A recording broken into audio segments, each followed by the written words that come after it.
Assalamualaikum warahmatullahi wabarakatuh. Nama saya Muhammad Fahlevi, NPM saya 26101030054. Nah, di sini saya akan membuat video refleksi tentang penanganan bimbingan konseling dalam menangani siswa yang bermasalah. Peran bimbingan konseling bagi diri sendiri adalah membantu memecahkan masalah yang kita hadapi, yang tidak bisa diselesaikan sendiri. Dengan kata lain, membantu kita saat membutuhkan masukan mengenai masalah yang sedang kita hadapi. Pendampingan pribadi baik moral, akademik, ataupun lainnya untuk menjadi pribadi yang lebih baik dan merencanakan kegiatan penyelesaian studi, perkembangan karir, serta kehidupan peserta didik di masa yang akan mendatang. Untuk membantu siswa dalam mencapai tugas-tugas perkembangan secara optimal sebagai makhluk Tuhan, sosial, dan pribadi yang juga pelaksanaan bimbingan dan konseling di sekolah menengah atas.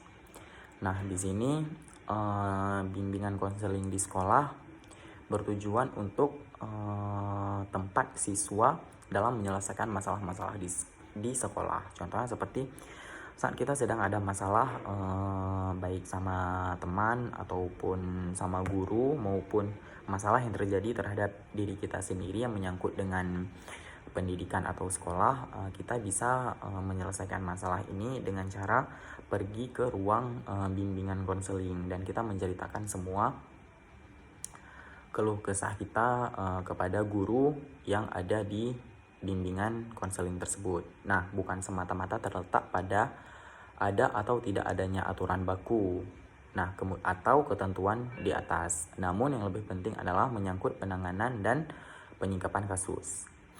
Siswa sebagai seorang individu yang sedang berada dalam proses perkembangan atau menjadi non-on becoming, yaitu berkependidikan mempunyai peranan yang sangat penting di dalam pembinaan dan pembangunan suatu bangsa.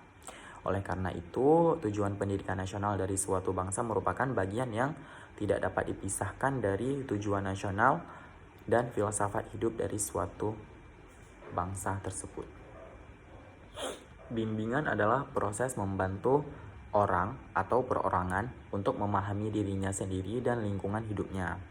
Konseling adalah proses pemberian bantuan yang dilakukan melalui wawancara konseling atau kepada seorang ahli, baik itu konselor atau guru bimbingan konseling yang ada di sekolah, kepada individu yang sedang mengalami suatu masalah yang bermuara pada teratasinya masalah yang dihadapi.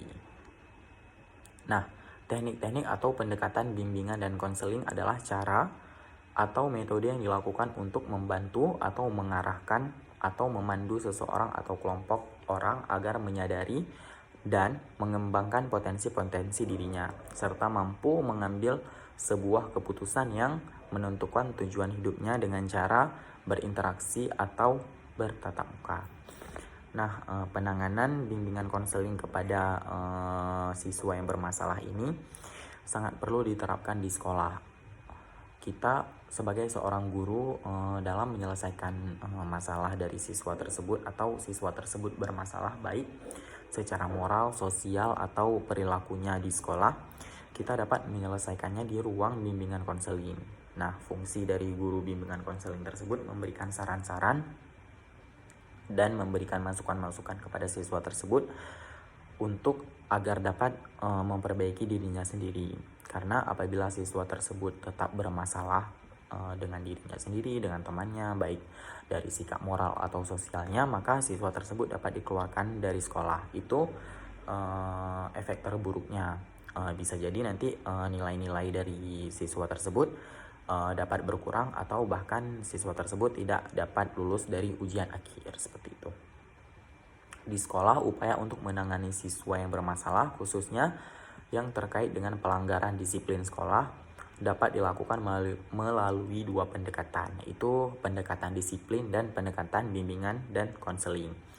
Penanganan siswa bermasalah melalui pendekatan disiplin merujuk pada aturan atau ketentuan yang berlaku di sekolah beserta sanksinya. Misalnya, contohnya seperti saat sekolah tersebut memberikan aturan untuk rambutnya tidak lebih dari 2 cm misalnya.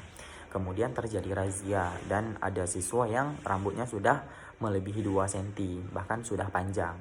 Nah, itu merupakan tugas dari guru konseling untuk mengatasi masalah tersebut. Apakah guru tersebut dimasukkan ke ruang bimbingan konseling dan memberikan arahan untuk memotong rambutnya, atau bahkan konsekuensi terburuknya guru itu sendiri yang memotong rambutnya. Contohnya dulu saat saya berada di sekolah saya sendiri, apabila terjadi razia rambut seperti itu, maka kami semua akan dibawa ke ruang bimbingan konseling dan guru konseling itu yang akan langsung memotong rambut kami. Nah, kemudian contoh lainnya seperti apabila siswa bertengkar dengan siswa lainnya, maka kedua siswa tersebut akan dibawa ke ruang bimbingan konseling untuk proses penyelesaian masalah tersebut. Contohnya seperti nanti guru bimbingan konseling menanyakan apa nih masalah yang terjadi sampai kedua siswa tersebut berantem. Kemudian mendengarkan cerita dari kedua belah pihak, mencari solusi serta mendamaikan kedua belah pihak tersebut.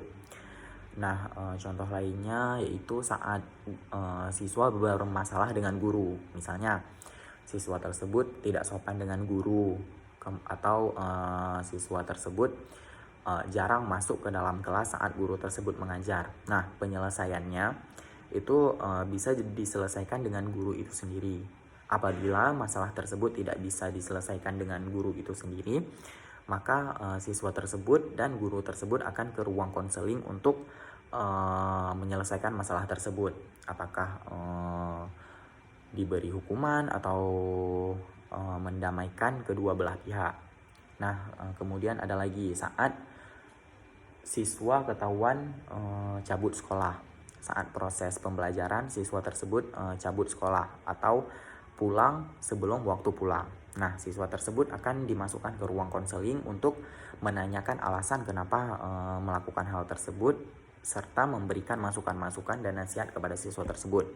Dan konsekuensi terburuknya diberikan hukuman. Dan hukuman tersebut contohnya seperti misalnya membersihkan toilet, atau mengutip sampah di area sekitaran sekolah. Dan hukuman tersebut juga tidak terlalu berat dan dapat membangun karakteristik dari siswa itu sendiri. Terima kasih. Assalamualaikum warahmatullahi wabarakatuh.